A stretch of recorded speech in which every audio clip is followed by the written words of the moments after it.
It is now 3 o'clock, time to call the Desoto County School Board in order. Today we have Miss Avery Sarton. She's from Lake Carmel Preschool. She's going to say our pledge. Where you been, Avery? Come up here to the microphone, baby, like I showed you. There you go. That's all the way it is. Put your hand ready. To the flag of the United States of America and to the republic for which it stands, one nation, under God, indivisible, with liberty and justice for all.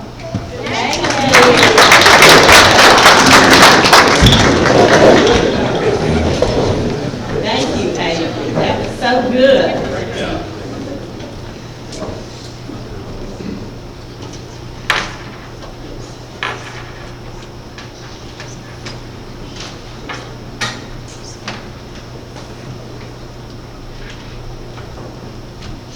At this time, we will approve the agenda.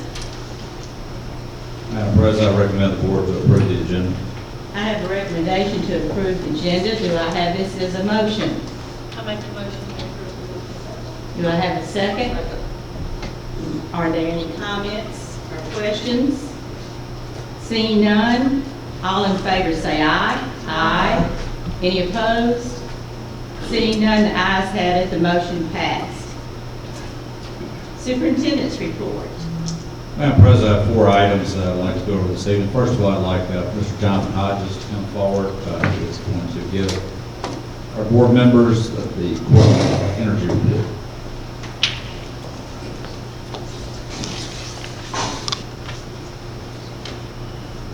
Good afternoon. I hope everybody's having a good afternoon. All right. I prepared a PowerPoint for this. If you have any questions, please ask and I'll do my best to answer. So let's start out with the fourth quarter, which this covers October, November, and December of 2017. This right here, this is just basically showing the what our energy was spent during that fourth quarter versus 2015, 2016, and 2017.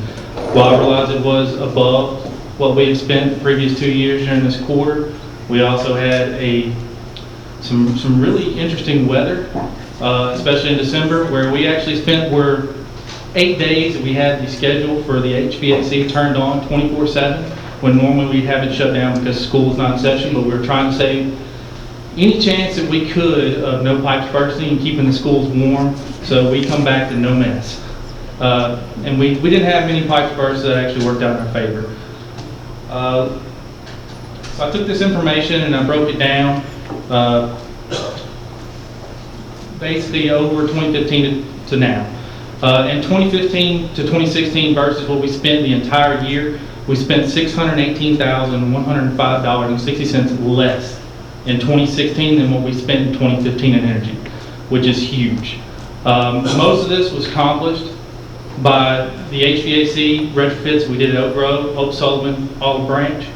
We went to more efficient equipment, we got rid of a lot of boilers, and that saved us a lot of money as far as in the HVAC. We also did about 32 schools. We took care of, we did LED lighting retrofits into our parking lots. That's where a lot of the money savings came from too, and that's not all of it, but that's a good bit of where the savings came from, just in 2016. From 2016 to 2017, we saved an additional $109,124.06.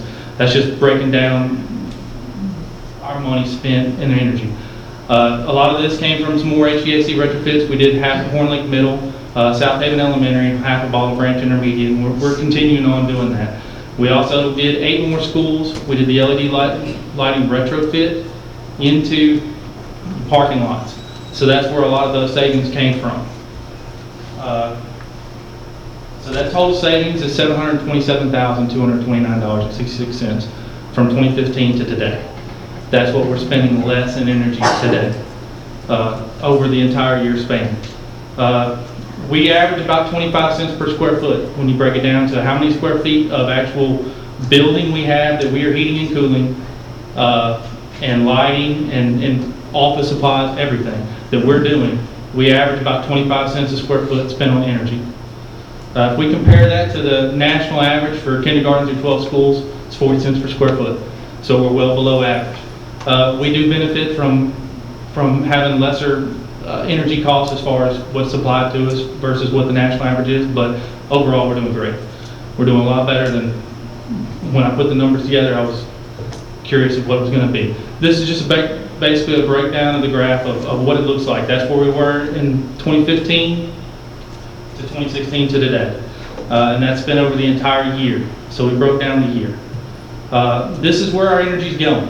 On average, this is about what you'll see. You can see 41% goes to the HVAC, 29% to the lighting, and all over.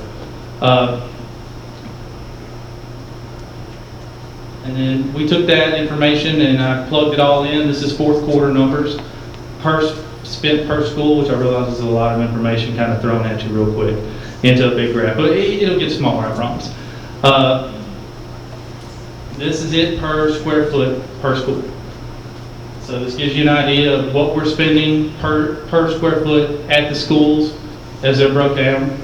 And with this information, we can take this and we can actually look at a school and drill down into it and try to figure out, hey, why did we spend this much money per square foot over this amount of time? It could be anything from South Haven High School had a gas leak one time. It was actually underground. We were able to pinpoint issues a lot quicker by just looking at some of this information and having a graph and being able to trend it and see where we're spending our money. And a lot of this can be saved with doing upgrades, HVAC, lighting. Lighting is a big thing because with LED lighting, the average money spent that you do to retrofit, let's say a school, and then try to get your money back, because that's the big thing, takes about 3 years. So the lighting pays for itself in 3 years, and then everything else from that is savings. And it's a great amount of money. You can tell just by looking at 2015 to 2016 what we spent on energy, how much that dropped.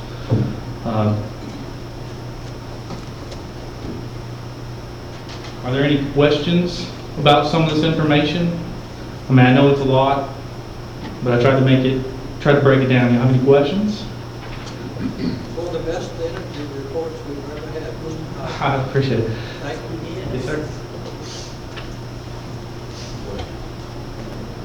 Great job, and that goes along too. We talked about the January board meeting about our maintenance team working overtime there during the Christmas holidays, and that's one of the reasons, just as you said, energy costs were higher. They were out in schools and having to run heat because we were worried when we came back January 2nd we were going to have even more problems with our students. Came back. So great job on the report, great job keeping us up and running during the winter season. Thank you. At a previous board meeting, I announced that we had 5 current students that made a perfect 36 in their ACT. We're at an all-time high for our district with those 5. We were able to meet 3 of them at the last board meeting, and at this time, I'd like to ask Mr. Cliff Johnston to come forward. And he has a student that he wants to introduce to you that has also scored a perfect 36 in his ACT. Good afternoon. Good afternoon. First of all, thank y'all for having us here today from the board. I'd like to introduce to you John Barch. His parents are Gary and Mary Barch is here with us today. She's actually a teacher for us for the district at Pleasant Hill Elementary School. Hey, I'm John. I play football at Desoto Central, and I enjoy fishing. And my favorite subject, I would say, is math. And that's pretty much it.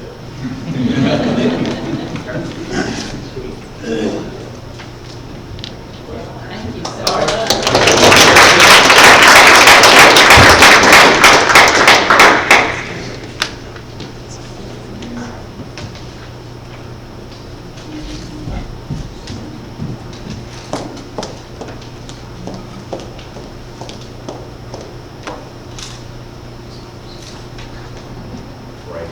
Congratulations. There you go. There you go.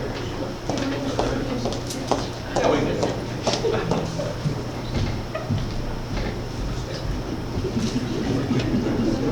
Josh, you want to come back? Still second picture.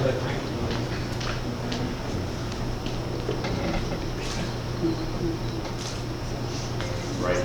And congratulations, we're proud of you. John is.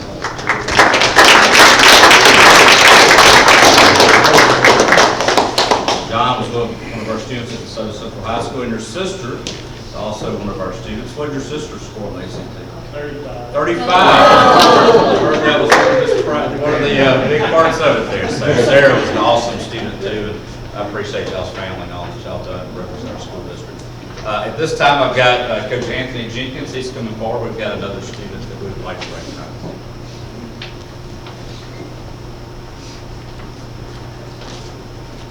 Good afternoon. We have a state champion swimmer from Center Hill that I want to introduce to you this afternoon, Mr. Taylor Williams. I think his coach is here, Coach Barnett, and his father sitting back there with him. If you all will come forward, please. Taylor was undefeated in the regular season this year. After going undefeated, he won the state championship in the 100 breaststroke and the 200 individual medley. He set the state record in the 100 breaststroke with a time of 56.84. Taylor qualified to get into the nationals with the state record breaststroke time of 56.84. Congratulations, Taylor.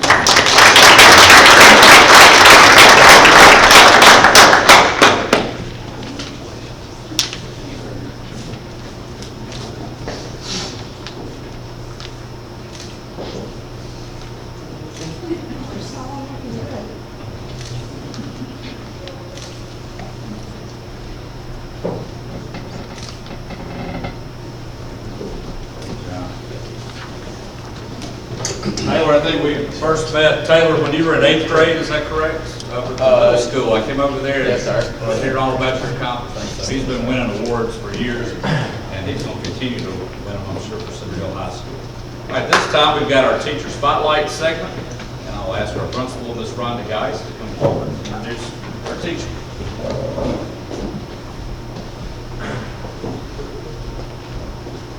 Good afternoon. Thank you for having us at the board meeting today. I'm Rhonda Geis, Principal Lake Cormorant High School, and I'm here to introduce Lieutenant Colonel Greg Johnston, United States Marine Corps retired. He is our senior ROTC instructor, and we are going to spotlight our Marine Corps Junior ROTC program. Lieutenant Colonel.